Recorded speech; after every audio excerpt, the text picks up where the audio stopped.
21 araw bago ang eleksyon 2025, patuloy sa pag-iikot ang mga senatorial candidate para ilatag ang kanilang plataforma. At nakatutok si Chino Gaston.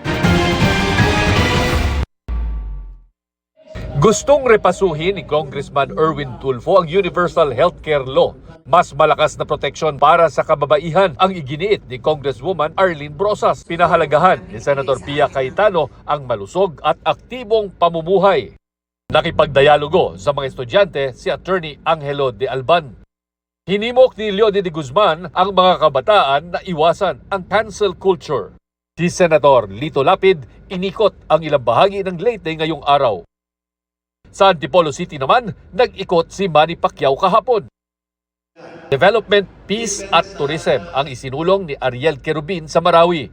Patuloy naming sinusundan ang kampanya ng mga tumatakbong senador sa eleksyon 2025. Para sa GMA Integrated News, Chino Gaston, nakatutok, 24 oras.